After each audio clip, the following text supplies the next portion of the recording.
The Qing Dynasty went from outsiders to rulers of the largest Chinese empire ever. Yet it all came crashing down less than 3 centuries later.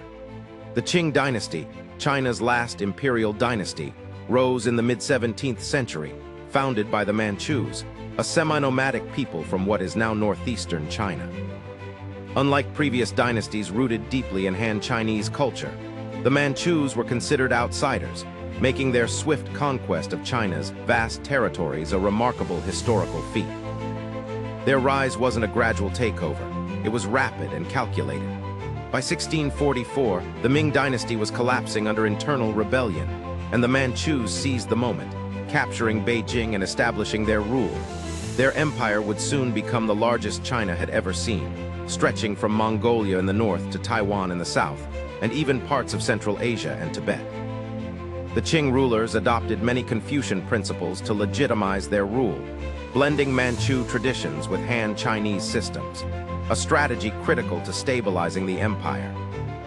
They maintained the civil service examination and Confucian governance models, which helped secure elite support. This cultural adaptation was key to their initial success. Economically, the Qing dynasty benefited from a surge in agricultural output and population growth. They expanded irrigation systems and introduced new crops like sweet potatoes, which could thrive in less fertile areas. This increased food production supported a population that doubled by the 18th century to over 300 million people, fueling urban growth and market economies. Yet, despite this robust start and territorial expansion, the Qing Empire faced deep structural problems that planted the seeds of its downfall. By the late 18th century, bureaucratic inefficiency and rampant corruption eroded central authority. The empire's traditional governance could not keep pace with its growing population or manage its vast territories effectively. Externally, the Qing confronted increasing pressure from Western powers. Their trade policies were rigid, insisting on limited interactions through the Canton system, where foreign merchants were confined to a single port. This approach clashed with the aggressive trade ambitions of Britain and others, culminating in the Opium Wars. The resulting treaties, often called the unequal treaties, forced China to cede territory, open ports, and grant extraterritorial rights. These humiliations severely damaged Qing prestige and control. Meanwhile, internal rebellions further weakened the dynasty. The White Lotus Rebellion and later the Taiping Rebellion devastated the countryside, draining the treasury and destabilizing society. The Taiping Rebellion especially was catastrophic, leading to millions of deaths as it challenged Qing rule with radical ideologies.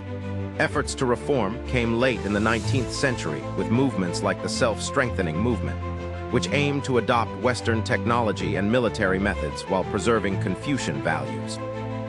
Unfortunately, these reforms were half-hearted and undermined by conservative factions within the court resistant to change. The 1900 Boxer Rebellion epitomized the Qing crisis, an anti-foreign, anti-Christian uprising that was brutally suppressed by an international coalition. This event revealed how little control the dynasty had over its own territory and how vulnerable it had become. By the early 20th century, the Qing dynasty was too weak to confront the tides of nationalism, economic modernization, and foreign domination sweeping across China. Revolutionary movements gained momentum, culminating in the 1911 Revolution, which ended imperial rule and ushered in the Republic of China. In summary, the Qing dynasty's story is one of rapid conquest and consolidation, cultural adaptation and expansion, followed by internal decay, resistance to necessary modernization, and external pressures from colonial powers.